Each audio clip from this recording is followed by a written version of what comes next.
I shall be telling this with a sigh. Somewhere ages and ages hence, two roads diverged in a wood, and I took the one less traveled by, and that has made all of the difference.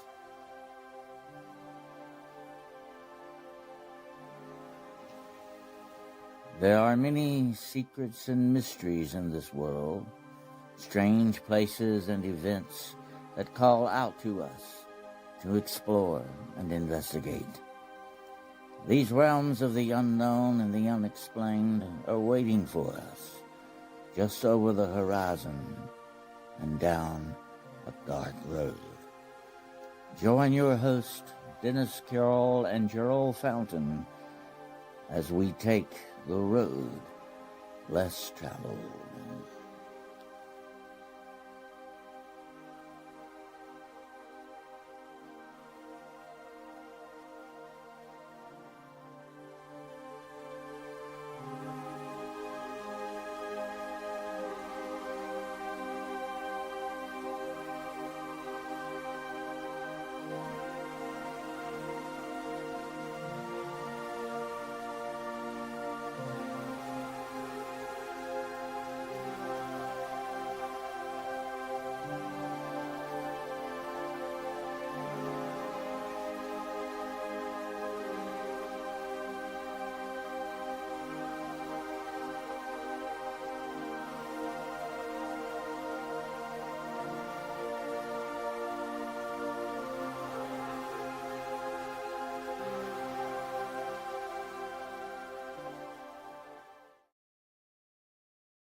Good evening out there in podcast land, ladies and gentlemen. This is your host, Dennis Carroll, and this is another episode of The Road Less Traveled. How you like our new intro tonight? Fantastic stuff, huh? We got somebody to thank for that, Mr. Gerald Fountain, who did a very excellent job on that, definitely. And I would say, here he is now, speaking of Gerald, there he is. And I would say I will give you a pat on the back. It's too far to reach, so pat yourself for me, okay? Very good. How you doing tonight, sir? I'm doing fantastic. All right. Well, tonight there's a big old full moon shining out there. So it's not that here. It's cloudy and raining down here. I don't know about you. It was sunny all day and getting ready to storm right now. Oh, yeah. Well, we got some storms around on the horizon here, but take my word for it, there's a big full moon shining up there somewhere. So, yep, the flower moon. Well, that's our subject tonight, folks. The moon. You think you know the moon? You really don't know a whole lot about the moon. Absolutely not, because we're not told a whole lot about the moon. Definitely, isn't that right, Gerald? That's right. We don't hardly know anything, really. Yeah, somebody's trying to keep some information from us again. What do you think about that? Are you surprised, folks? Okay, I wouldn't be. It don't surprise me a bit. Well, I want to welcome everybody in here tonight. Gerald, we got Maria here and Hans, and let's see, we got that ever lovely Shiro in here tonight. Blue-eyed Bandit is here in the house, folks. Okay, Jason Finch, hello, sir. And let's see who else we got. Slowly starting to gather in the grotto here. Speaking of grottos, what do you think about the new Pope? Yeah. What is it? Leo? Pope Leo? First American Pope? Yep. Amazing, huh? Actually, I did a show about him tonight, and he may be going to fit into biblical prophecy. We'll have to wait and see how things go with that. But you know what I mentioned tonight, and we're not going to get into that because that's not the subject. But, the office of the papacy is now more political than it has ever been before. And I think in the future, we're going to see a very thin, foggy line between politics and religion in that respect. What do you think? Yeah, I'm hoping the new Pope will release maybe some of the catacombs, some of the records down there so we can see and give more access to historians. Yeah, that will be interesting if you'll let that happen. Yeah, but it hadn't happened. If you want to go down rabbit hole, Gerald, and the rest of you listening, check out the prophecies of Fatima.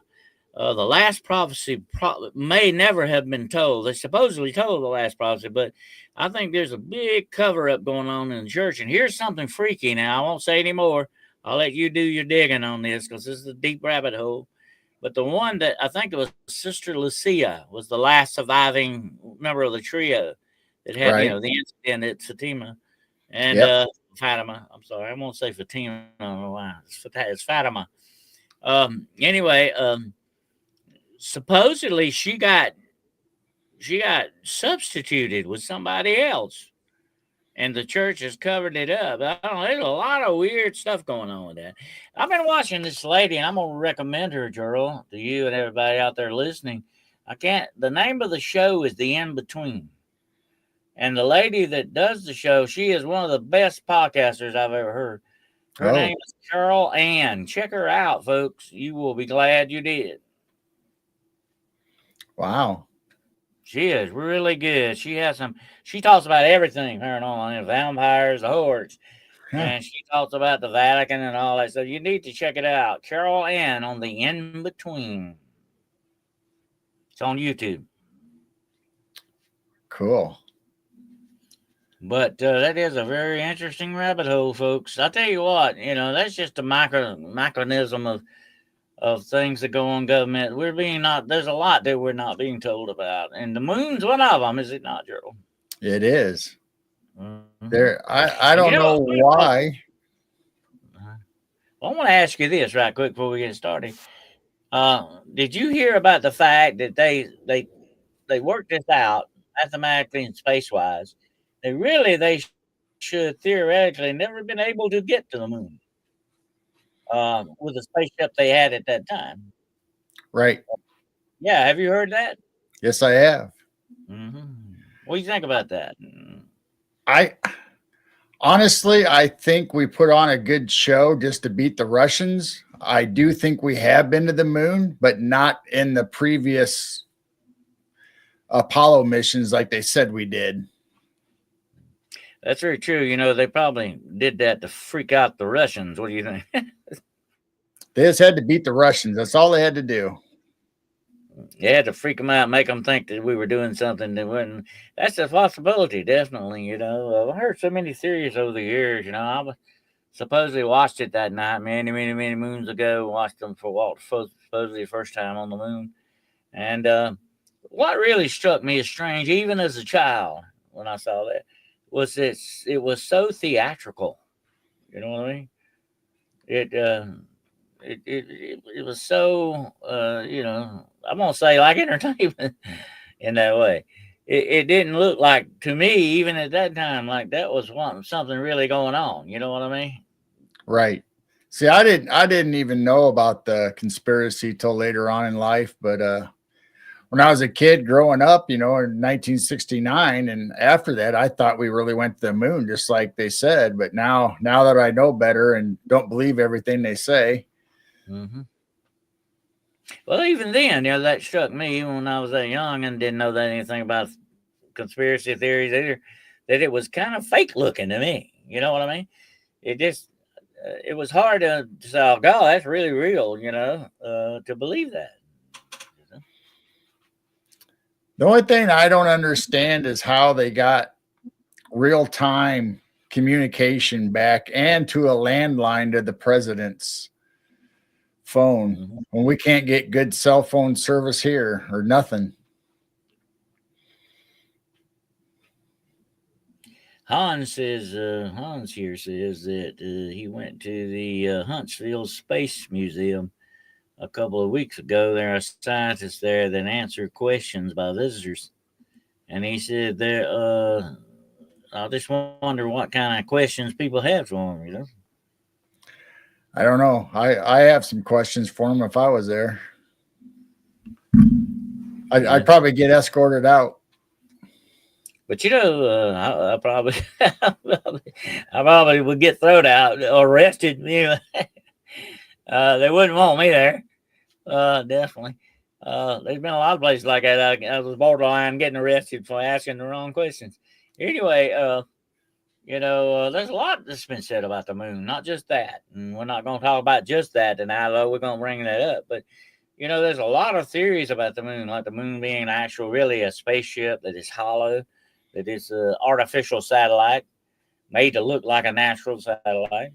I have my own self, Gerald, as you know, I was interested in amateur astronomy, and I have actually seen lights on the moon that were not supposed to be there, Right.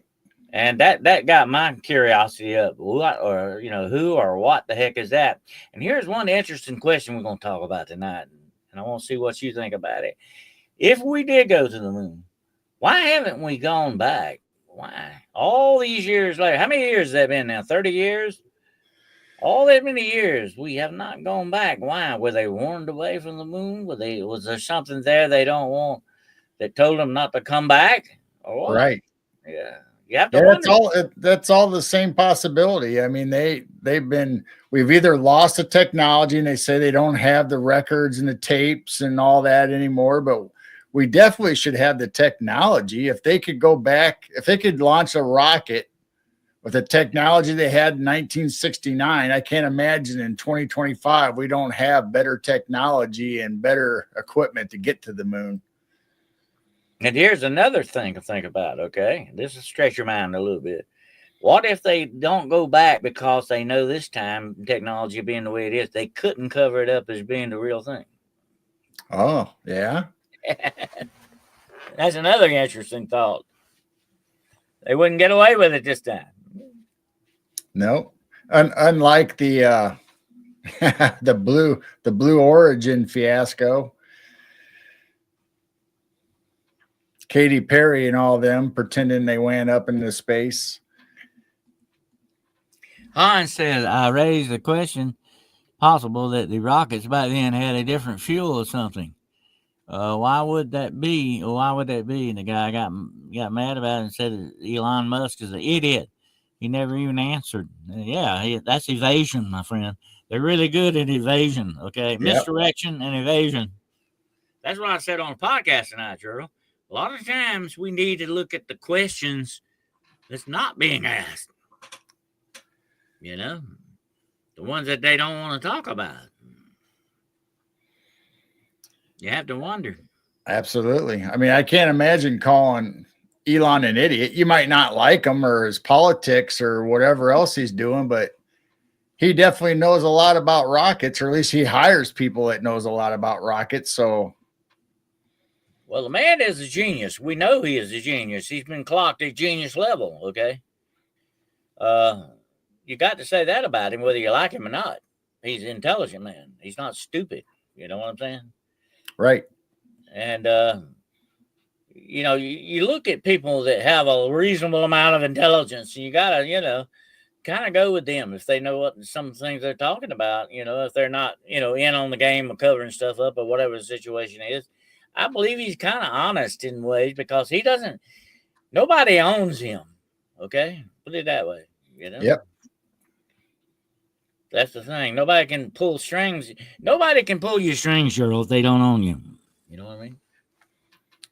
I mean, to say that about him when NASA supposedly had stranded astronauts and couldn't go get them, but Elon could do it right away and get them back. Yep. Who's the idiot in that scenario? And he wants to live on Mars bad enough. He could probably do it, Anybody could, he would. But, we talked about that. Didn't we talk about that last time? We talked about how, radiation will kill you on Mars and all that stuff. Yeah, the Van Allen. But any problem like that, if you work on it, can be overcome,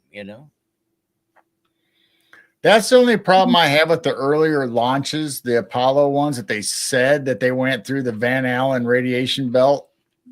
I don't see how that flimsy craft and protected the astronauts from going through there. Una says she'll take Elon Musk and Donald Trump any day over that last administration. Yeah, that's true. I tell you, I had somebody complain about that, and I said, okay, you got a problem with that, but look how bad it was on the last one. What do you think? That's crazy. People, I don't know, they're strange. People, and I said this to somebody not long ago. You're gonna believe what they want to believe, Gerald. Whether you obviously put the facts and the truth right in front of them, and they still, if that's not what they like, they're not gonna believe it. Way it goes.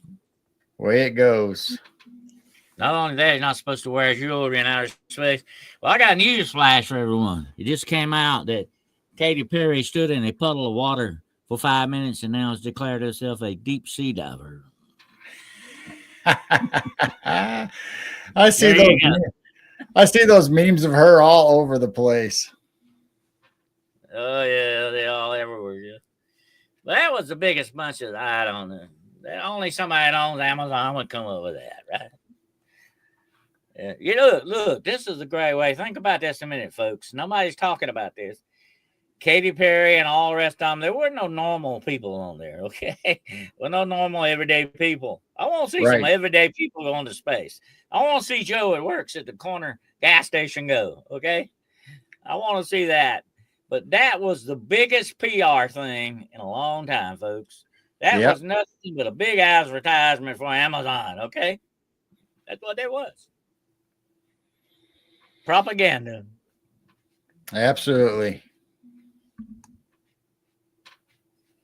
But anyway, getting back to the moon, what do you think about that? I mean, have you ever seen anything interesting connected with the moon like that? I know you've played around with telescopes in the past too, and done some stuff done some sky watching.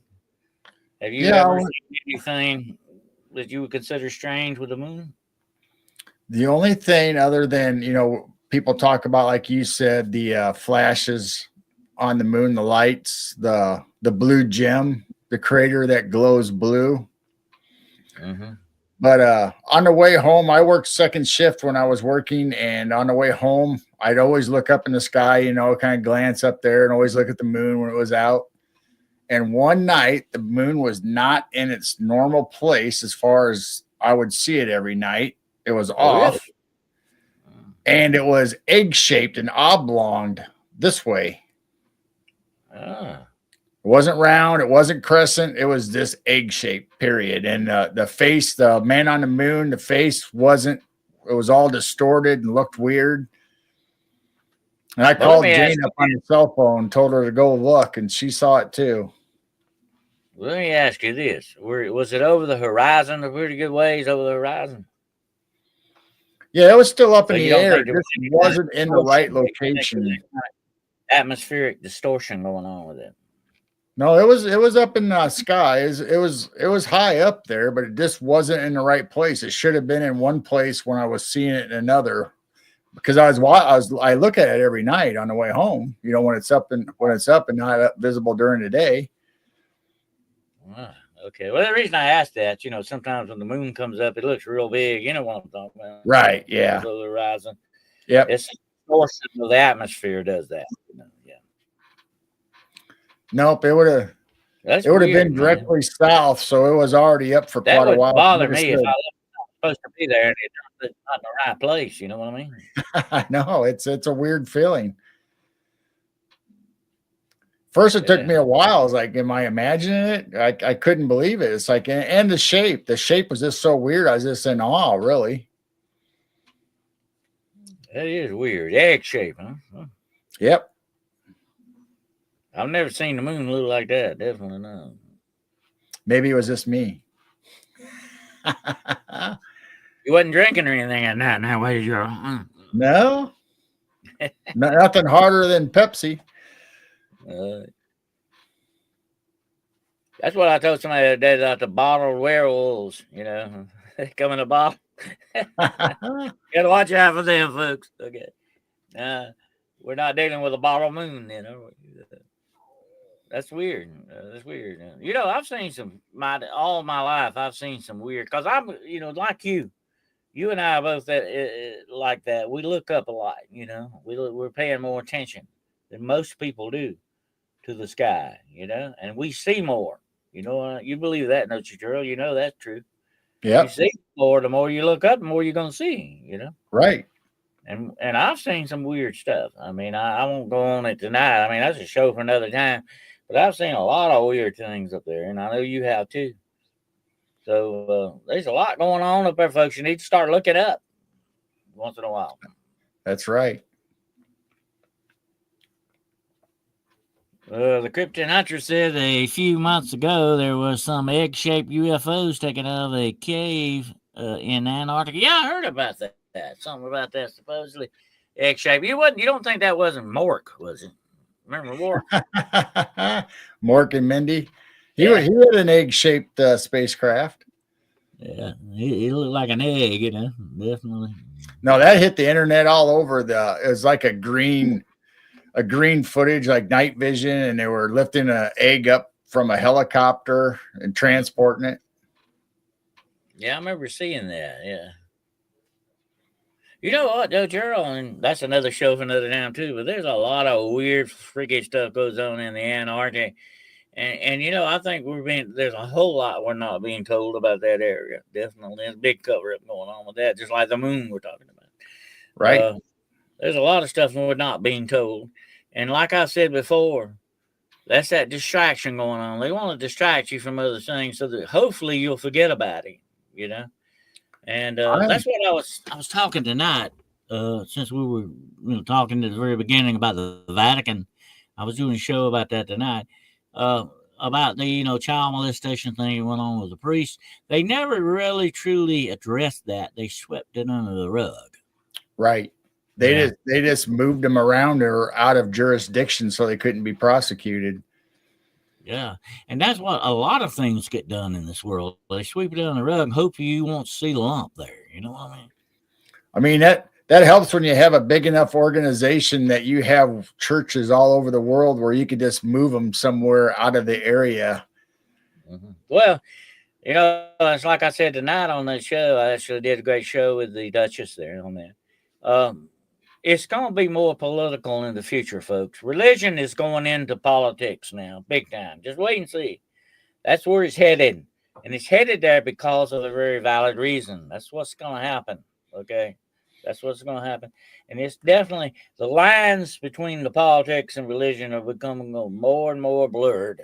Absolutely. And that's what's going on with this thing, what we're talking about tonight. Things that are being kept from us, covered up, hidden by the powers that be. They don't want us to know about these things for a reason. And that's because it threatens their power of control. Pure and simple. Yep. I mean, since we're talking about Antarctica, I'm not so sure that you can't go into Antarctica in the opening or where Admiral Byrd went. And I'm not so sure that you can't get to the moon from there. There might be a portal or some way of getting to the moon from that inner Earth or that Antarctica opening. Or Nazi flying saucer bases down there. Yeah. Yeah. Well, here's a question nobody asked. Why can't you fly over the Antarctic? You're not allowed to fly over. What's going on? You should be able to. These are questions nobody ever asked, and they don't want you to ask them. They distract you from asking these important questions. And that's like Area 51. To do the podcast are so important. We are at least asking the questions that nobody wants to ask. It's like Area 51. You can't even sail there without a bunch of boats coming out and greeting you before you get anywhere close. Yep. Well, that's how you hide stuff, Gerald. That's how you do it. You have to keep a tight control over it. And that's what I think a lot's going on with that when it comes to the moon as well. Absolutely. There's a lot of strange stuff about the moon. Stuff that gets brought up and then nobody pays attention to it, or they just kind of push it aside like, that's no big deal. And here's a question I want to ask you and see what you think about it, okay? How come it took all these many years to take a picture of the dark side of the moon? It took all these years. Why didn't that get done to begin with? Or if they did, why didn't they release the pictures? Yeah. Interesting. That is a good question. Yeah. I mean, if you listen to everybody else and I'm kind of I'm kind of lined up that way too, you know, looking at rabbit holes and conspiracies and all that about military bases and aliens on the dark side of the moon and stuff they don't want us to see. I mean, just like the spaceship that they're saying was in a crater on the moon, where Apollo 20, a mission supposedly it didn't happen, took a photograph of it. That's very true. You know, I read when I was a kid. I call it a kid. I was about 18 years old, something like that. I actually read a book. I think I told you about it. We are not alone on the moon. That's what the name of the book. Great book. If you ever get a chance to get a copy of it, get it. Great book. The guy raised some very interesting questions. He had photos of things that are taken down in the craters that are not supposed to be there. Yeah. And he raised a very valid question. Are we really alone on the moon? When they got there, did they find out something completely different? You know? So this is supposedly a picture. I don't know if it's real or not real. I have no way of knowing it. I just found it online. It's supposedly the picture of the crater with the alien ship that they say Apollo 20 went there, even though they said it was scrubbed. 17 was our last manned mission officially, and 18, 19, and 20 were scrubbed because of funds and lack of interest. But supposedly they had secret missions. They did it anyway, and this is why they went, supposedly. And people have enhanced it and said this is what it actually looks like. So I don't know. It could be made up, could be fake. Well, actually, I've seen, of course, like you said, you know, you don't know how much of this is AI made up. You know, we really can't tell, folks, for sure. I mean, the lines of the research are blurred drastically nowadays. But that's you know, I've supposedly seen this. Have you ever seen those pictures supposedly of doors on the moon? Yep, I've seen the doors. I've seen pictures of supposedly the alien they found in Apollo 19 spacecraft that the astronauts didn't make it, and it had the alien woman in there. They call her Mona Lisa. Oh yeah, that one, yeah, that's interesting. Yeah, Mona Lisa. Yeah. Mona Lisa, yeah. Mona Lisa, yeah. So now, whether these pictures are real, the one here is supposedly the real one, and then this is what they think she would look like when she was alive, or. It's interesting. These are supposedly the pictures of how they found her in. Did you notice that she's got a third eye? Yeah. Mm-hmm. Yep. That's interesting. Yeah. Or is that some kind of an amulet? Looks like a third eye type thing. No, it's some kind of bump, some kind of third eye. Mm-hmm. Yeah, there's a lot of that would be a good target for Jessica to remove you. But I think she has already removed you, Mona Lisa. I think she has done the moon, but she kind of stays away from it because I think somebody told her that she's just looking for trouble. Very bad juju on there. Yeah, it's they warned her that it causes more trouble than it's worth to remote view the moon. So there's that's another thing, girl. Why do that to the moon? You know, why not Mars? Why not Uranus? Why the moon? You know, because it's closest to us, and you know, if it really is hollow, if it really is a artificial spacecraft or whatever it's there. Let me tell you this. It's real freaky. Okay, take a little side turn. We're gonna take a little side turn here for a moment. Okay.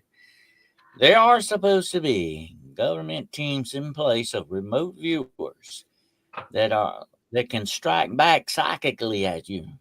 Okay. If you remote view the wrong thing, they can make you pay for it. In other words, see what I'm saying? Right. Have you heard about that? Oh, yeah. There's supposedly a strike team of remote viewers that can push back on you if you look at the wrong thing, because this is supposed to be something the CIA found, said, oh, this is a whole wide thing we left open. Remote viewers can come in and see this, and we got to stop that. Yep. Yeah, anytime there's a government secret say moon bases, say Area 51, wherever, they have a team or at least one person. It's usually a team under them that protect that area, and they can tell when you go there, remote view or whatever. They know in advance, and they can tell your presence, and they can interrupt you from remote viewing, and they can actually kick you out of that realm and back to where you belong. They can hurt you too, physically and intelligently wise. In other words, they can sort of push back on you in bad ways. You know what I'm saying? They have teams supposedly can do that, Gerald. And here's another thing. You got to think about this. See, they're really good at assassinating people and taking out physical targets. Why not take them out psychically as well? Right. Think about it. I was watching that. Yeah. I was watching a show on a gal remote viewing government installation. She was walking down these hallways and she thought she was alone. You know, here she is in the spirit realm, or the, you know, not physical, but she was her essence was there. So she was able to see stuff or whatever. She thought she was all alone going down this hallway, this long hallway with all these labs and rooms off the sides. Then all of a sudden she started feeling a little uneasy, like something wasn't quite right. Then here comes this ghostly figure walking down the hall, which was another remote viewer, and confronted her and told her she doesn't belong there and kicked her out. I saw a movie years ago. You might remember this. This would be a great movie to play on your channel too, by the way. Okay. It's called The Power. Starred George Hamilton. Okay. And what it was, they found out this guy had a super intelligence. He was super psychic. And he started working on the team that found out about this, and to hide himself, to keep himself, you know, from find out that he was the super genius. Okay. And he began to attack them psychically, one by one, these team members, and got rid of them. You need to watch that movie. Great movie, The Power. George Hamilton stars in. George Hamilton, Michael Rene. You remember Michael Rene? Yep. Great actor. You need to check it out. I think it's black and white, but it's okay. Anyway, it's a great movie. Anyway, if something like that really happened in real life and somebody came after you that way, that would be a bad way to destroy somebody when you think about it. You attack their intelligence, you know. Get to the point where they don't even know what real reality is anymore. You got them right where you want them. You know what I'm saying? Yep. Yeah. It is a great movie. I'll try to look it up and see if it's on YouTube. That was a fantastic movie. And it was way ahead of its time. This was like done back in the 70s, I think. But it was way ahead of its time. It's a great book, too, by the way. I had the novel. It was called The Power as well. The Power. Who has the power? He-Man.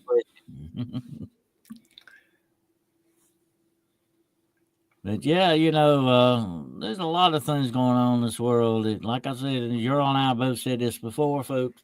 If you knew the things we know, you wouldn't sleep well anymore. We don't, definitely. I don't sleep well. It's too much to know. But it's kind of, it's not, I'm not going to say it's frightening and scary, but it is unsettling. Okay. It is definitely right.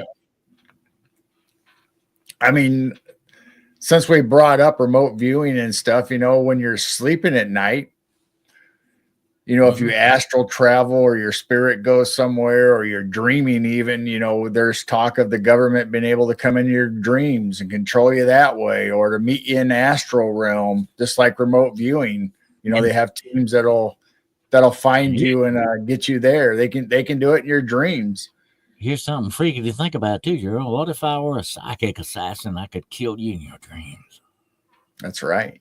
Yeah, think about that, folks. That ain't good. That ain't good. You're very vulnerable. What's the most time that you're most vulnerable in the whole 24-hour period? When you were asleep. Yep. I mean, even the Native Americans believe of dream walking and being able to come in and do stuff while you're sleeping, or to combat evil or to hurt people. Oh, yeah. Well, you know, there are supposed to be dream witches that can do that. They actually will attack you in your dreams. I have been spiritually attacked in my dreams. This is real stuff, folks. It's nothing made up. Absolutely, it happens.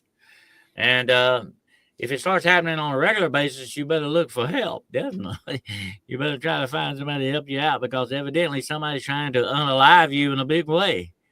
And there are many ways to do it. You don't just have to kill somebody with a bullet. You can kill people in other ways, folks. They don't leave a mark. Physical mark. Absolutely. And you know, you remember we talked about this one time before. You remember the Cairo syndrome? Remember that? Yes.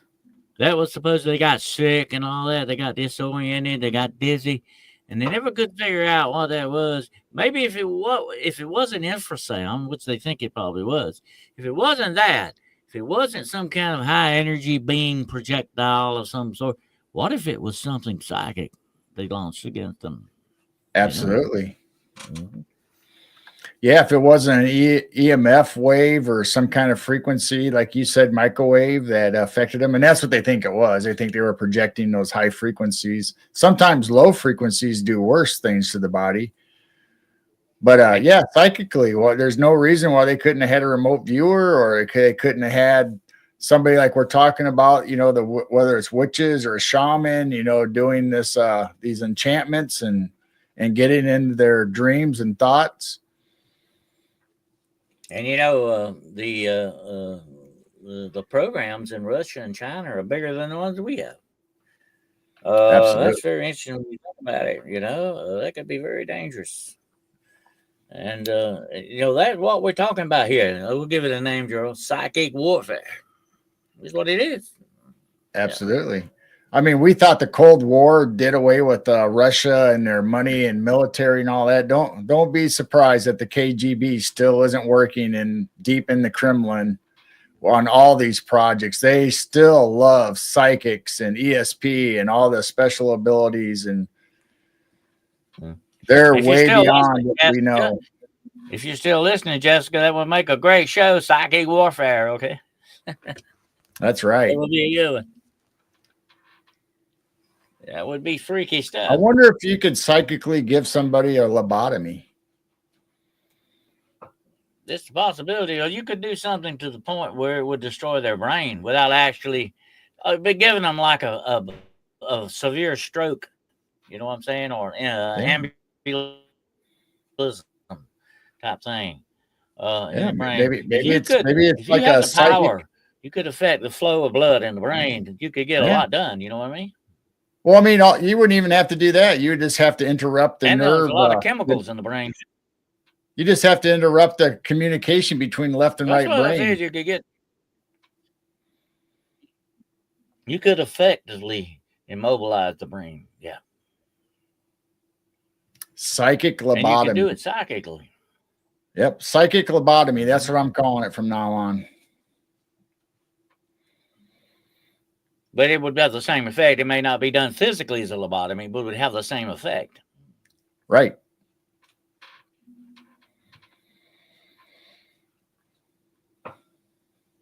That's freaky stuff. Think about it. But we've got all kinds of stuff like that going on, folks. Don't think the government hasn't already been here. Okay. That's what somebody said the other day, girl. No matter where you go, no matter what rabbit hole you go down, okay, you're gonna find fingerprints there. And guess who they belong to? The government. Just my thought and theory, and I'm sure other people have said it too, probably, is that's why they banned lead paint, because lead paint would not let them penetrate into your house. Oh, yeah, I've heard that theory. Yeah, that would make sense when you think about it. Yep, the government controlled the lead to get it out of the paint, and that way they were able to penetrate and see whenever they want. Either that or tinfoil, Gerald. Well, they changed tinfoil too. Tinfoil is not what it used to be either, so maybe that doesn't work anymore either. Well, listen, let me tell you this, and you know this well. You're pretty well up on this stuff. You know how to make a Faraday cage? Yes. That's all you gotta do. You can wire Faraday cages, folks. You don't have to, they don't have to be making them. You can wire them. I've got pouches. I got a pouch right here. I can put my phone in, and this is an effective Faraday cage. Okay. I know people are taking microwave. people are taking old microwaves and turning them into Faraday safes or however you want to call it. Not necessarily a cage, but a safe. You put the stuff in. And you know what? That's a good idea, because if you ever explode one of those bombs in the atmosphere, we done had it. And if you don't have something in a Faraday cage, you ain't going to have it no more. And that would be one good thing to have. And you look, what if you could sleep in the Faraday cage? You would be protected pretty well. See what I'm saying? Right. I might have to put that on my list. Better write it down. That would be better than lead or tinfoil, any of that. Of course, Superman wouldn't argue with that. He doesn't like lead either. Well, anything that will neutralize that frequency, their EMFs, or project something out just as strong to neutralize what's coming in. Yeah. I've run into that back in a lot doing the research over the years. I've seen EMF do some freaky things. And you would not want to stay around, folks. You don't want to stay around high levels of EMF for long. It can affect you not only just your health, but your mind as well. It's not a good idea. And you know what? I told you about this before, Gerald. I come to find out years ago, one of the worst things you can have in your house that puts out the highest thing of EMF besides your breaker box. Okay.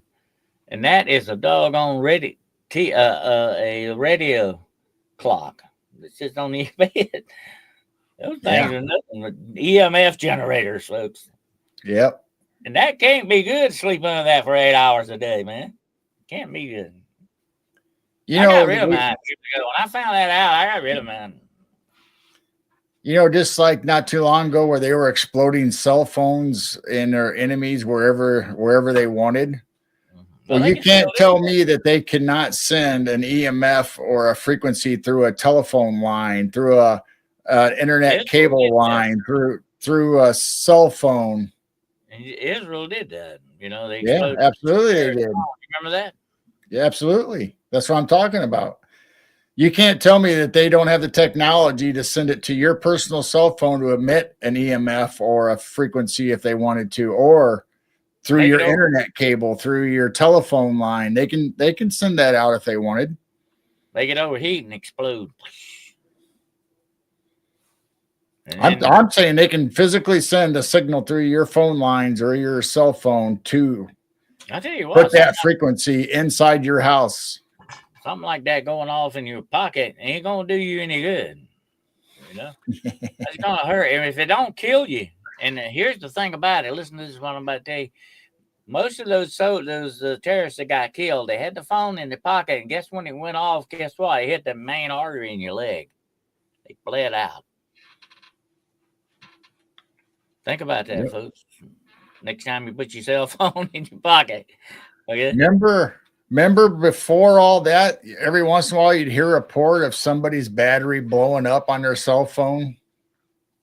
That wasn't because of a bad battery. That was because the government and the people were testing them to see if they would work, and they hadn't controlled it and perfected it yet. I've had my cell phones heat up like that. Have you? You ever had that happen? Yes, get extremely hot and fast. Mm-hmm. I think it's because they were playing with it, trying to perfect it. So listen to that, folks. You are toting around a potential bomb in your pocket. And God forbid you smoke and you have your lighter in the same pocket. Oh, yeah. Oh, that would be worse. Or even like if you happen to be at the barbecue grill that day. Filling up your gas tank. Yep. I had that happen to me one time. I'll tell everybody about this one time. I was grilling some hamburgers, okay? And I don't know. I just happened to look down at my tank, and there was a doggone flame on my tank. Had a little leak. And I come to find out later here, and you all need to pay attention to what I'm about to tell you. Make sure always check it before you do anything. Make sure that connection is solid. Make sure it's screwed in tight. But that's what over time it got loose. You see what I mean? moving around and stuff. It got loose, and it was loose enough that when I turned that thing on, it ignited the gas, all right, but it also ignited a flame at the doggone thing down there. I looked down there and said, "Oh my God, this thing was a bomb ready to go off." Yeah. I learned a lesson that day, you know. Oh yeah. Watch what you're doing, yeah. Who would want to be? I would not want to be in the vicinity of a propane tank going off, folks. Absolutely. I'll tell you something else. Another thing I warn people about, and this sounds weird, but it's true. Do not use wire brushes to clean your grill with, because those bristles can come off and get in your food, and you swallow them things. It can be an obstruction in your intestines and cause you a whole lot of trouble. Yeah, it'll poke holes in your digestive system. Mm-hmm. So make sure you use something else other than, I like a scouring pad. I mean, you know, the nylon scouring pads. Yeah, they say an onion. I got rid of my brushes a long time ago because I heard about a little boy that happened to.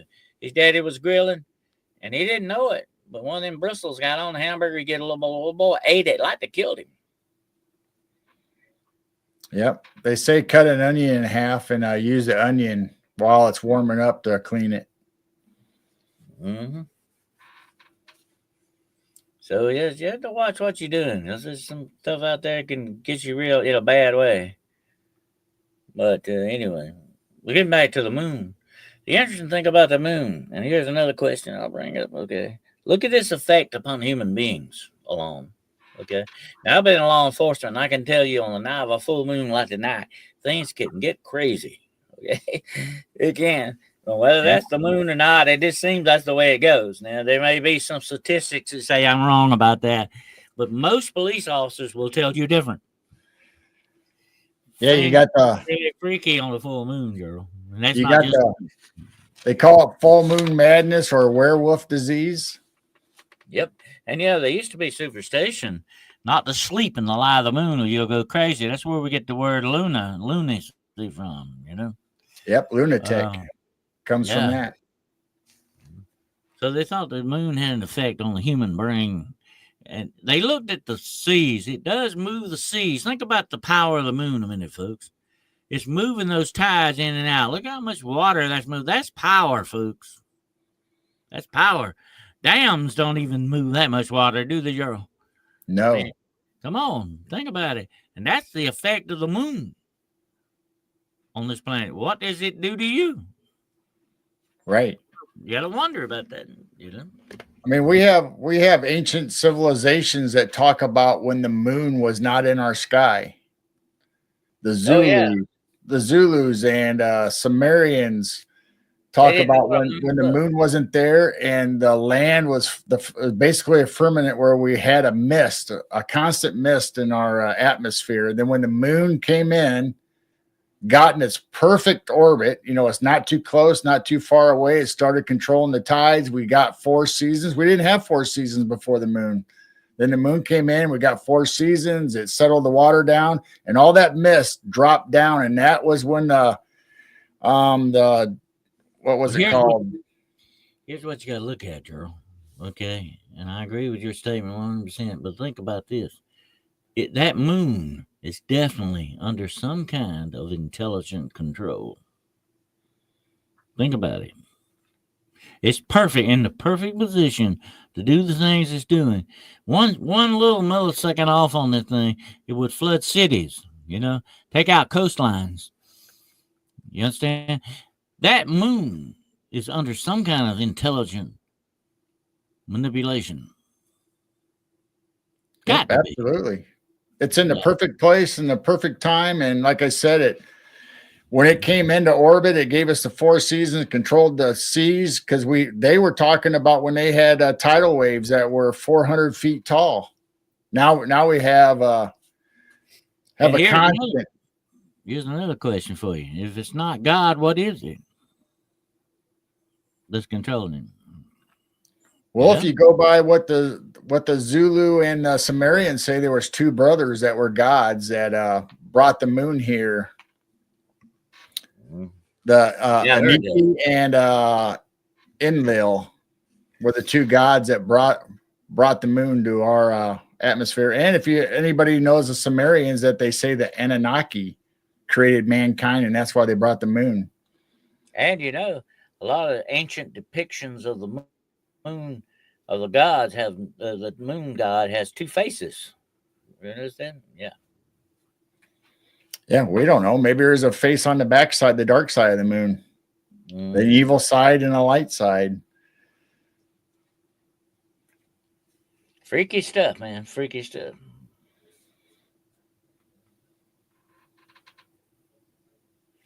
Leah says the telepathic reptilians call themselves gods. Yeah, absolutely. They've been doing that for thousands of years.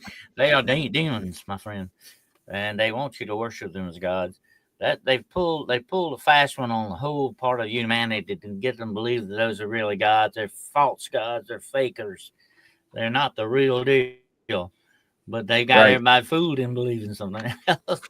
That's another story for another time. But anyway, definitely, look how much the moon has been venerated over there. You got Diana, the goddess of the moon. You got, different things, and the horns of the moon and all that. The moon's been worshipped a lot down through the years. Yeah. Oh, absolutely. I mean, the moon's in hieroglyphs. The moon's in ancient texts, ancient writings. I mean, we just talked about the African Zulus and Sumerians, but also in the Romans and Greeks talked about a previous culture that believed before the moon was here and brought to our atmosphere. The Proselynes, I think it was the Proselynes, talked about how the moon was formed and brought into orbit. Well, that's where it gets to the theory. A lot of people believe the moon is actually a giant hollow spaceship, and that's why they don't go back, because they've been warned off of it. Hey, you don't land on our ship anymore, you're going to get it, We'll blow your world up or something. You mess with us. I've seen movies where supposedly, and we've talked about this. Jessica's had a lot of people on her show. You have too. You've talked about this a lot. People about the secret space program, and there are secret bases on the moon and different planets and all that. You have to wonder if maybe some of this is not definitely being covered up by that. You know what I'm saying? They don't want anybody going back for these reasons. They've got secret bases there. Well, I mean, you talked about it being a hollow thing, and we talked a little bit about it earlier about it being a hollow ship. I mean, Apollo 12 in 1969, they dropped the lunar rover, and it rang like a bell for an hour. That happened in November of 1969. Yeah, I remember that. They said it rang like a bell. Then the next space one, Apollo 13 in the 70s, they dropped another but heavier object to the moon, and it rang for 3 hours. You usually hear about the one about the hour. You don't usually hear about the second one. Hello, Shanti. Good to have you here, dear. Yeah. There's some weird stuff going on with this, Gerald. And now, like I said, there's a lot being covered up. There's a lot we're not being told here. Okay. And like, we said earlier in the program, what's not being asked? What questions are they distracting us from? You know what I mean? But I tell you one thing that really strikes me as strange, okay? Now, we do know other planets, and I've seen them. They have moons too, okay? That's a reasonable thing about it. You can have a satellite, okay? We've seen that. But take a look at some of these other moons that have formed. Look how perfectly round our moon is. It don't look like moons from other planets. You ever notice that, Joe? Right. And no other moon is in an orbit that is so perfect that our moon is. I mean, you can take Saturn's and all the other moons, and none of them can match what our moon is doing as far as a perfect orbit, the perfect size. It's a quarter size of the Earth, and it's 400 you know, the sun is 400 times the size of the moon, yet it's 400 times farther away than the sun. So that's why we get the eclipses. It's in the right place, in the right location, in the right size. Now, how does that happen? And look at the odds on that, girl. Look at the odds. They're astronomical when you think about it. I mean, how perfectly it goes. Yeah. The perfect size, the perfect speed to stay in orbit exactly where you need it, to have the 4 seasons and, you know, to go around the rotation in 27.3 days, 28 days, basically. That's like when we talked about the calendars, we had a lunar cycle calendar. Blue Eye Bandit said them other moons look like rocks. That's why they are rocks. I think they are. They're like a big rock, you know. That's what they are, basically. And they're certainly different from the moon we've got. When you look at it that way. That moon, let me say this, girl. If it ain't an artificial thing, if it ain't something like that way, that moon was put there on purpose. Absolutely. Now, if you want to say God did that, I believe that. I believe that's what happened. But some people might say different, but still, it was put there on purpose. It's just too perfectly, like you say, perfectly aligned, perfectly made to do what it's doing. And it has behind it an intelligent design. How can you not see that? It is. It is perfection. It is godly. Let me tell you something. What if I were to hand you a bucket full of typewriter parts, broken down to the 9th degree, and little bitty parts of a typewriter, and you shook that bucket till you had an actual typewriter form? How many times you gonna shake that bucket, girl? Right. Till eternity. Yeah. That just don't happen, folks. Come on. I don't know if you had 500 billion years to shake that bucket, you still ain't gonna get a typewriter. Yep. That's just the way it goes, you know. Well, thank you, Chantel, for that super sticker. Thank you so much. I appreciate that. Thank you. Yep. Thank you, Chantel. Thank you, dear. But yeah, you know, we need to understand that is something put there, I think, with some kind of intelligence behind it, for a purpose and for a reason. Things just don't happen without a reason, folks. That's not a law of the universe, is it, Jerome? No. Laws of the universe don't work that way. I mean, obviously it was put there to help humans, to help the civilization, you know, to control the weather, control the tides, give us the 4 seasons. So, I mean, like you and me, you know, we believe in God's grace and mercy, and I believe that He put the moon there to protect us. That it was made. I mean, it's part of the story of Genesis. You know, when it comes to something like that, girl, science will tell you, oh, it's random, it happened, it formed that way, and all that. You know what I got to say to science, girl? Don't pee on my leg and tell me it's raining. I know better than that. Come on. You know, I know you say the same thing. Come on. You know, we got more sense than that. You can see the intelligent design behind these things. All you got to do is look. It's not that hard. If you got 2 brain cells rubbed together, it ain't that hard for you, okay? Come on, you know. I think that's what Donald Trump the other day said. Don't pee down my back and tell me it's raining. But that's what they want you to do. They think that we're that stupid. Okay. Do they really think we're being insulted big time, folks? Do they think we're really that stupid? That makes me mad. That really does. When you hear about all these things, Gerald, all these theories and conspiracies and all that, and you know that some of them are real. Now, a lot of them are fake, a lot of them made up, and a bunch of stuff people come up with. Some of it's real, folks. And they are insulting you big time here. Right. Don't take it. Thank you for the 500. Shanty has donated $500 Hunting the Shadows memberships. Thank you, dear, so much. Thank you. Thank you so Wow. much. Wow. She's on fire tonight. Thank you. Anyway, yeah, that's a big insult to your intelligence. Come on, don't do me that way. You can step on my blue suede shoes. You can mess my hair up, but don't you insult my intelligence, okay? Don't do that.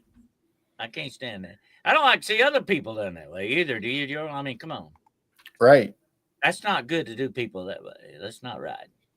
I mean, even the scientists who don't necessarily believe in the biblical creation and that, they're having a hard time with the moon because they can't explain the moon, why it's in a perfect orbit, why it controls the tides, why does it have the perfect orbit for the 28 days. Also, uranium 236 and what is it? Neptunium 237 is on the moon, and it can't be found on Earth. You have to create it in a lab to have those, but yet it's in abundance on the moon. And listen to this a minute, folks. I want you to think about this. I don't know, Gerald can help me with this. I don't know how fast we're going through space on this planet called Earth. I think it's 65 miles an hour, something like that. 65,000 miles an hour, something like that. Yeah, it's thousands of miles an hour. Think about this a moment. I want you to consider this. 1/10 off on either that. One well off on this and the other. We're talking inches here, okay? Off on that orbit would destroy us. We could go just a little bit too close to the sun. It's over for us, folks. Or we go a little bit too far from the sun. It's over for you. So we're in a perfect orbit. How do we get there? Well, just so people know, I mean, we look up at the moon and we think it's right there, real close to us. It's actually 250,000 miles away from us. Mm-hmm. So that for 250,000 miles, it has to make an orbit in 28 days. So you know how fast that's fast. That's something else.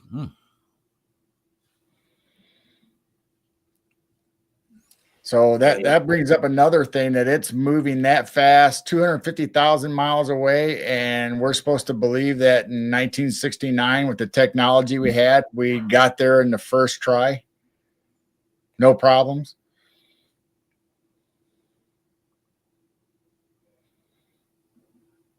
That's something else, man.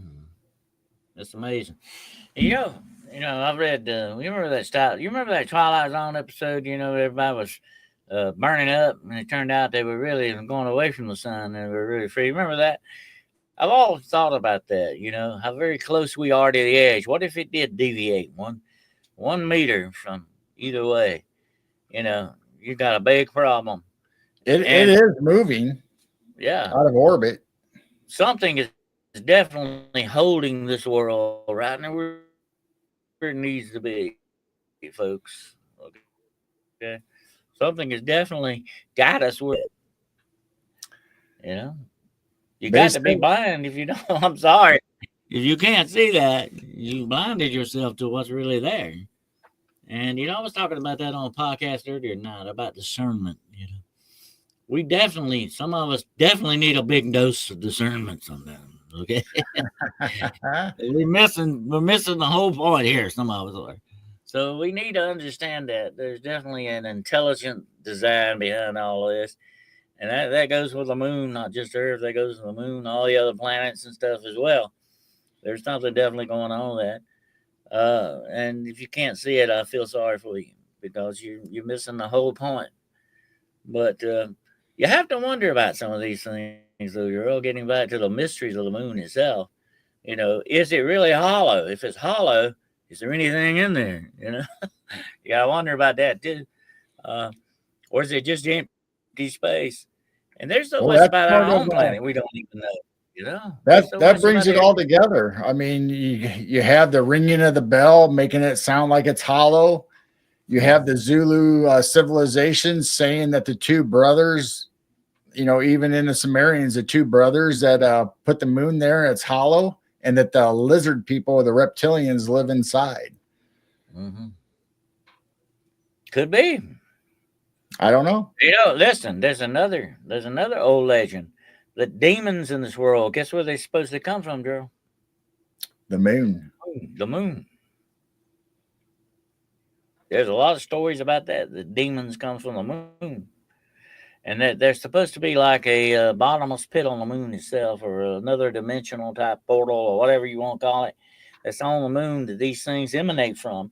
And according to some people, supposedly that's where a lot of these flying saucers and stuff are coming from. The moon. From civilizations on the moon.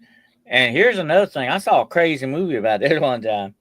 That actually the Nazis got intelligent. They acquired alien technology and built flying saucers and had secret bases. Guess where? On the moon. And this was a great movie, real freaky movie, but it was meant to be sort of like a comedy science fiction thing. Right. Anyway, one day they got up enough flying saucers and they decided to come back and start the fourth ring. It's always a comedy or science fiction until we find out it was true and based on real life. Yeah. Well, you know what? I think a lot's going on with that. I think some people that know things are playing a little game with us in a way. You know what I mean? They're sitting there saying, "Hey, I think I'll push this out there a little bit and see what happens." Well, I think there's like a galactic law or some kind of thing where they have to tell us. They don't have to tell us the whole truth. They don't have to tell us everything, but they have to give us little nuggets here and there. And I think that's what we see in the movies.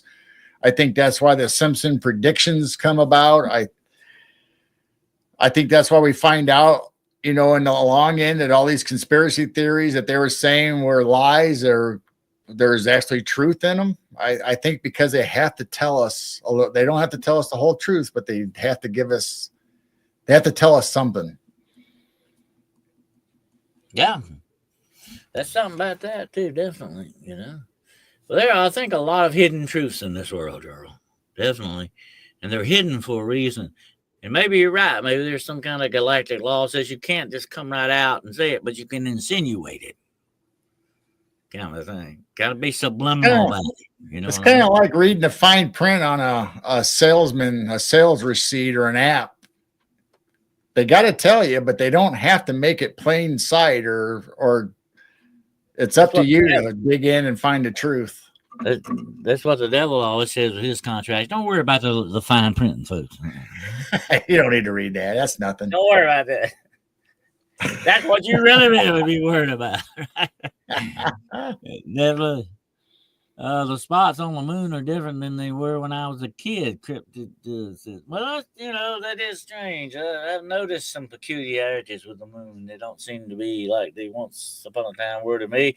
I look at the moon every night. I haven't seen the moon recently, but I like to look at it. It's a great telescope target, by the way, folks. Okay, you ever want to set your scope right and all that, I do that a lot. I used to do that a lot. I haven't, taken the telescope out in a while. But anyway, I noticed here's something I noticed the last time, Gerald. I don't know, you can make me up on this, or you could say you never noticed it or whatever. But have you ever look at the dark line of the moon? We call it the dark line, where the light doesn't shine. You know what I'm talking about. If you ever look at the dark line, I used to could see mountains. You remember that? Yeah. You could see, I don't see them anymore. Now, whether it's me or my telescope, I don't know. I don't know if you've noticed that lately or whatever, but it seems like the skyline of the moon has changed. I think so. I mean, if our Earth is changing, say our poles are changing, maybe the moon has to change along with us to match the Earth. Maybe it's rotating a little bit too. Maybe that's why people are saying the face doesn't look the same anymore sometimes. And that's very right, because if the Earth is changing, it would definitely affect the moon, would it not? I would think so. Mm-hmm. And you know what? We're fixing to flip magnetically, right? Yeah, that's going to be a disaster. Whoa. You think things are weird and freaking out. You wait till that happens. Well, that'd be kind of like the two. You remember 2000, don't you? Remember the year 2000, the Y2K? Remember that? Yep. Everybody said, "Oh, the world's going to end. It's going to turn 2000, and all the computers are going to crash." And remember that? Nothing ever happened, folks. Okay, none of that ever happened. But boy, I remember hospitals. I worked at a hospital at that time. They were putting stickers on all the computers. Y2K compliant. Oh yeah. They were really worried about that. They sold a lot of software and new computers back then, didn't they? Mm-hmm. And really, probably none of that was going to happen, I had my same old computer, and before 2000 and after 2000, it was just a simple little update, and it was just, it just had to have for the calendar year. It was just that simple. It wasn't no big deal.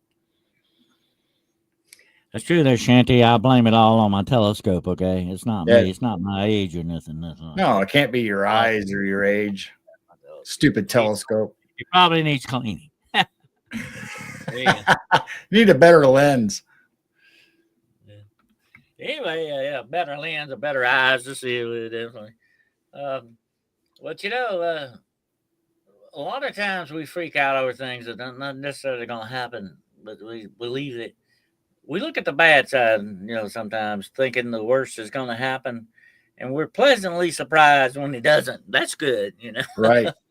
Hope we never get to swing back the other way, and we're, like who was in the Bible said, Job said, what greatly feared has come upon me. Let's never hope we say that. Right. That's the bad side. Most things that we worry about are nothing. We make mountains out of molehills, as you would say. I mean, I always make the reference, look back when you were in high school or your kids were in high school and they have breakups and they think the world's going to end. Well, what happens 3 months later or 2 months, sometimes even a week later? They move on, they get somebody else, they get a new interest, and all of a sudden the world is perfect again. That seems to be the situation in most things. We worry and stress ourselves to death, and then a week later or a month later, it's nothing. Yeah, a lot of times worried about stuff that's never going to happen. And we're not worrying about the stuff we really need to be worrying about. That's the way it goes, That's what I said the other day on another podcast somewhere, I forget where it was, that sometimes we're guilty of putting the wrong things on the back burner. Yep. And we're putting the wrong things on the front burner. That's just the way it goes. We really lose perspective on these things, And we need to watch that, definitely. And put the most important stuff on the front burner, folks. That's where it needs to be, where you can watch it closer. Because some things can take care of themselves on the back burner. Blue Eye said Y2K sure gave them permission to upgrade everything for spying on. So absolutely, I'm sure they took big advantage over that. They're always looking to weaponize everything. And Gerald, I was telling somebody this the other day, you may agree with me. Weaponization don't necessarily mean it's an instrument. It can be other things. It can be social stuff that they weaponize against you. It can be financial stuff, like banks. It doesn't necessarily happen to be a dolphin or a Bigfoot or anything they can weaponize that's living like it. It can be other things that they weaponize. Yeah. Yeah, we always think it's some kind of spy satellite or, a shark with lasers, whatever you want to dream up. But usually it's the simple stuff. It's little stuff that they do to us every day, and we get used to it. And it's like, they take away our little freedoms here and there, and they're spying on us and controlling us. And a lot of times people just like, oh, yeah, no big deal now. Yeah. They just keep moving that line inch by inch, further and further. It's kind of like boiling the frog slowly. But I've said this before, insidious minds are working for these. Like I told you many years ago, they approached me, and try to recruit me. Who else did they recruit? You know what I mean? That's what I wondered about. Never know. Little old me, who in the world else are they going after? Who said yes? That's they're the question. insidious that way, though, Gerald. They're insidious, and the fact is, they're very, what I would say, almost downright what infernal. You know what I mean? Absolutely. Yeah, and I believe without a doubt. And I mentioned this today too that there are definitely we make things like AI and we make things like science that has all this stuff, but we got to remember the one thing about all this stuff, folks, and we can't ever get away from it, and that's the fact that we are the ones that create it, and we are flawed. You know what I'm saying? Absolutely. We are flawed, and if what we create, it's got to be flawed. So how can we trust that much? Think about it. You can't, because we're not perfect. We're flawed, folks. That's the way it goes. And we've got to understand that. And no matter what mankind comes up with, it's not going to be what God can do. God can do things perfectly. But mankind, we can't do that because we're just not made that way right now. One day, I feel without doubt, one day after the Great Reset and everything's back the way it's supposed to be, we will be that way. We will be perfect in that way. I don't know how we're going to handle perfection. I'm sure we'll be able to handle it, hopefully. But that flaw will be gone. What a great day that will be, definitely. But that flaw will be gone, so then we can create perfection. We could do perfection. But we got to remember, until then, everything we create has got to fall. And I told this to somebody else, Gerald. You'll back me up on this. I know. Listen to this. Everything that man creates, and I've been told this now by the people that know, everything they create, like computer programs and all this stuff, they always make what? A back door. Right. Absolutely. And listen to this. When people exploit these things, Gerald, they know there's a back door there. All I got to do is find it. So that was the point. Listen to what I'm about to tell you, folks. Everything that a man or woman, as the case may be, creates, another man can undo it because it's got a back door. They put that there for purpose. So, and why is the back door there? It's not to help you. It's not for the good because we need a back door. No, it's not that. They leave that back door so they can do what, Gerald? Go in and what? Control and manipulate what they created. Absolutely. Yeah. And if you know that's there, you recognize that. I had one of the top computer specialists in the world tell me that, Gerald. He said everything I and everybody else creates, we always create a back door. We got to get in there. Absolutely. The government knows this too, by the way, folks. They're the ones that help create the back doors. And don't think, and I'm just using the computer as an example. It's everything else too has a back door. Don't you understand? Everything created by man on a large basis. And I'm not going to say that Gerald sits down and makes a pot on a pottery wheel. It's going to have a back door. That's something different, okay? I'm talking about things that are viable things, okay? Like computer programs, machines, whatever that is. You know what I'm saying? It has to be controlled. It's going to have a back door. Absolutely. I mean, just like buildings, just like anything you would dig in the ground, or you would most likely have a second air vent. You'd most likely have a second way of escape in case of something happening. And it's the same with computers, electronics. You always have a back door for emergencies. And you would never foolishly build a building with only one door, would you? Right. That would be stupid. One day you might have to have another door to get out of a burning building, folks. That's the way. What we used to see, you go through the city. What's on the side of the buildings, Gerald? Fire escapes. Fire escapes. Yep. Ways out. Everything's got a back door like that. And just like we're talking about computers, back doors, those fire escapes sometimes can be the way in. Hell yeah. A lot of people live on their fire escapes. That's their balcony, right? Yeah.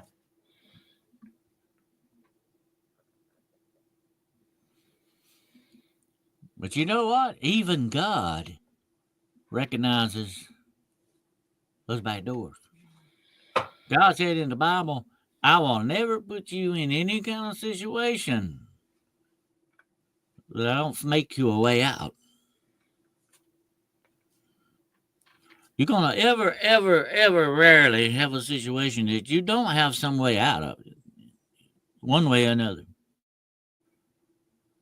That's just things are made that way, folks. That's sort of an unwritten law of the universe. You know? Yep. And just because you don't see a way out, don't mean there's a way out. That's right. You're just not looking right, or you're not looking at the like a universal escape clause. I like what Johnny Depp said in the Pirates of the Caribbean. The problem is the problem you've got with the problem. Absolutely. There you go. Wise words from a drunk pirate, folks. Well, this has been real interesting here, Gerald. You got any last thoughts on this? You want to share? Well, like I said, I truly believe we have gone to the moon. Maybe not when we said we did. Maybe not how we said we did. But I do believe there is activity on the moon. I don't know why they don't want to tell us the truth, but obviously there's something going on that we need to investigate or keep our eyes and ears open, because they're telling us, somebody's telling us. We just got to listen and do a cipher and figure it out. I agree with you 100%, definitely. I think there's more to the moon than meets the eye. Which reminds me of that Dean Martin song, "In Your Eye." That's what when the moon hits your eye like a big pizza pie, that's amore. Yep. Anyway, I believe there's more to it than what we're knowing, what we're being told, definitely. But that's just like everything else on this earth, Gerald.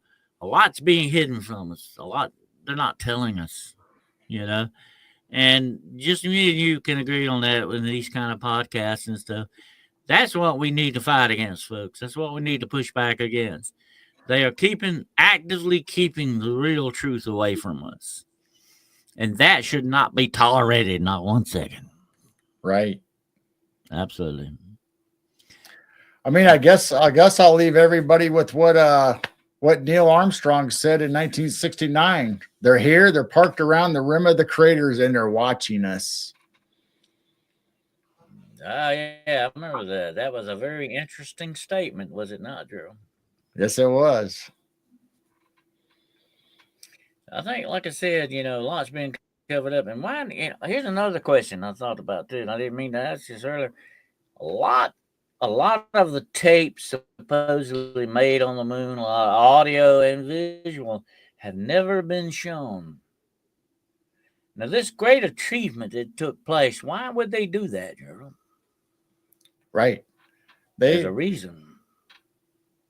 Maybe they don't want us. Who knows what's on those tapes and on the video? They tried to tell us that they didn't need to tape anything anymore because they got to the moon first. We planted our flag. We had many missions there. Got rocks, so they didn't need. It was about an exploration to a point, and then it was it. That the program was over. We just had to beat the Russians. That's what they tell us. And here's another thing that bugs me about the thing, girl. Let me ask you this. What you think about it. We went through all that trouble, time, and expense to go to the moon, right? All that technology went in there. Whenever you do something like that, you usually keep it up on a regular basis, right? What if Columbus had quit sailing the first time? Or a lot of the people that founded Plymouth Colony would say they're going somewhere else. Why did they stop going to the moon? Absolutely. That should have been a regular thing after that. They should have built bases on there. I mean, they've talked about moon bases since the 1900s, okay? Early 1900s. Right.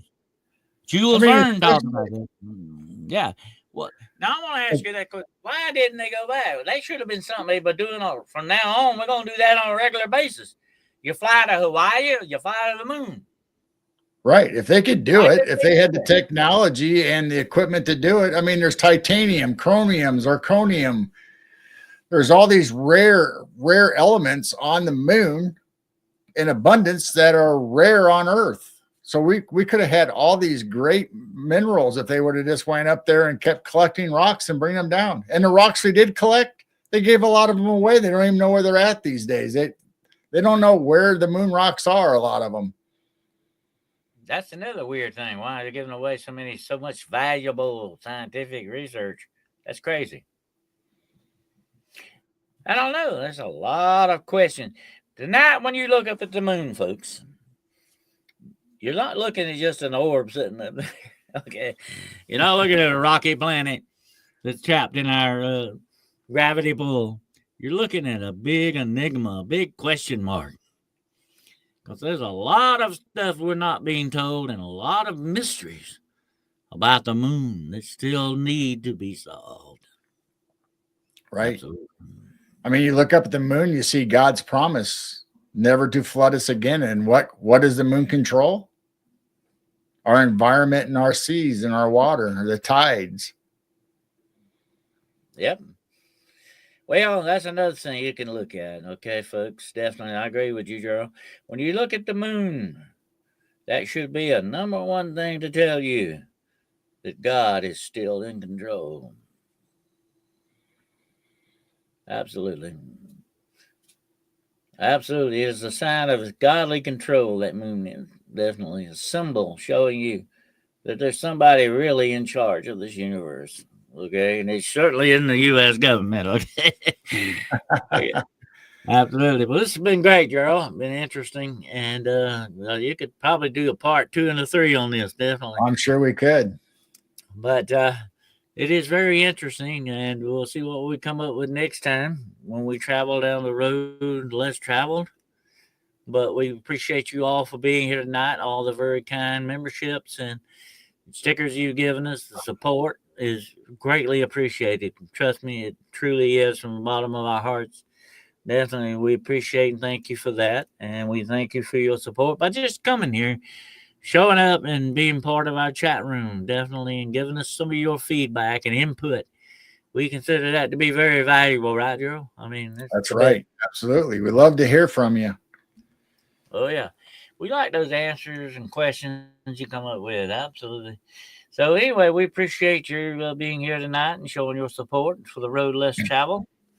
And I hope we got you maybe thinking a little bit differently about that moon at night when you look up there. It's not just for lovers and honeymoons, okay? There's a lot of mystery connected with it. Absolutely. Thank you, Philip. It was a great, interesting show tonight. Thank you, sir. We appreciate that, and we hope you all found a little interest in it tonight. Maybe you got a few more questions than you had before, definitely. But that's what we're here for, right, Drew? That's right. Well, we thank you so much, and we'll appreciate it, and we'll see what we'll come up with next week. And Lord willing, and the creeks don't rise, we meet back here again to journey down the road less traveled. And until we get back together again, my friends, take care of yourselves out there. Hope you have a fantastic week ahead. And don't do anything I wouldn't do. If you do, don't get caught. Okay. And, don't forget, Gerald's got a channel. Tell them about the channel there, Gerald. Yeah, Midwest Night Watchers on YouTube and Rumble. And this last show, Sunday, we did our Piercing the Veil. We had Mark Ollie, great conversation. Talked about all kinds of things between giants and angels, and got into crystal skulls a little bit and paranormal. And so you can find that on our channel. And coming up, we have Barb Hartman coming up this coming Sunday, talking about Bigfoot and her experiences again. Oh. And we got creepy movies on Friday and Saturday on our Rumble channel coming up again. Oh, yeah. You better look for that power now. Check that out. I will. If I find it, I'll send you a link to it, okay? All right. Yeah. But that was a great movie. That would be great on your channel there. We'll appreciate that, definitely, Gerald. You have a great channel. You got a store, too, right? Absolutely. We just got our new hat in with our alien on the front of it. So this is in our store. You can get this hat. Yeah, that's neat. Yeah. Yeah. All right. Get this shirt is also one of our designs. The Tacoma penguins with the UFO alien ship. I would send you a T-shirt with my picture on, but people just throw rocks at you. Okay. Anyway, I'm gonna put your picture on the moon so you can be the man on the moon. Yeah, I do have a T-shirt with my picture on it, folks. By the way. And I freak people out with that. They say, "Wait a minute, where'd you get that T-shirt at?" Okay, so yeah, we on our store we uploaded quite a few new designs. Actually, the aliens and the space penguins are one of them. We got some new Bigfoot, some new cryptids on there, and so please check it out if you'd like. Joanne says she watched a movie I recommended. What movie was that, Joanne? And Joanne, I can't remember. I recommend something. She said she watched the movie. I guess it's Power. Maybe she's saying she watched the movie that you suggested. Oh, okay. This is another movie I think I'm suggesting. But anyway, I try to, I recommend movies I enjoy myself. Some of them, I want my time back for wasting that, She says Unbroken. Yeah. But some of them are pretty good. Some of them, Unbroken. Unbroken. I remember that. Yeah, that was a pretty good movie. Yeah, I remember that. You forgot the name. Oh, okay. The Unbroken. I about that. Unbroken. That sounds interesting, though. Yeah. Now I remember the last movie I recommended was, I think that was one about the monster. Remember that reel I told you about the monster? And it happens on a road. The whole story is a girl and her mother get broke down on the road. And what was so interesting about this movie, it wasn't a monster. The monster was pretty good. I like monster movies. Okay. The monster was good. I mean, that part was good about it. But what was so very interesting about the monster was not the monster, but the girl and her mother, the relationship that they had. Yeah, it was a great movie. But it has it's not bloody and all that much. It's a little gory, but not too bad. But what's so interesting, a tow truck driver shows up and the monster gets him. And then the ambulance drivers show up and they get it. I mean, it's really weird. But this looks like something that could actually really happen. You know what I'm saying? That's what I liked about it. But it was the relationship with the mother and the daughter that made it the best. Yeah. Wow. So it was sort of a unique study of a relationship with a monster. Okay. That sounds better than Jeepers Creepers. That was called The Monster. The Monster. That was a good one. So if you get a chance, check it out. It was really good. But anyway, we appreciate you all being here and for your feedback and for your support and all that. And we thank you so very much. Be watching for Gerald Channel. We want to give a shout out to the beautiful Chantel tonight. She has been great giving out memberships and stickers and all that. We want to thank her. We want to thank the ever lovely Miss Jessica Jones from the Cryptid Huntress. Please go check out these channels. They are part of our network. And check them out and show them some love, subscribe, and just go watch their shows, okay? That's the best thing. Other than subscribe to us, folks, watching our shows makes us feel good, okay? Absolutely. Glad you joined us. Yeah. And so anyway, we want to give a shout out to them. I want to give a shout out to Kenny Lord Star Fox, who is a great guy, and we want to thank Beyond the Box, and we also want to give a shout out to our good friend Bigfoot Dwarf, and want to give a shout out to Danielle Diva Borelon. She has a great show that I appear on once in a while, and I want to give a shout out to all those people. If I left out anybody, maybe I'll remember you next time. Okay. But we want to thank you all so much for being here, being friends with us, being supporters, and all that means the world to us. Want to thank you all so much. Jeepers Creepers, Blue Eyed Bandit said. Yeah, that's a weird one, too. The first one was the best, by the way, Blue Eyed Bandit.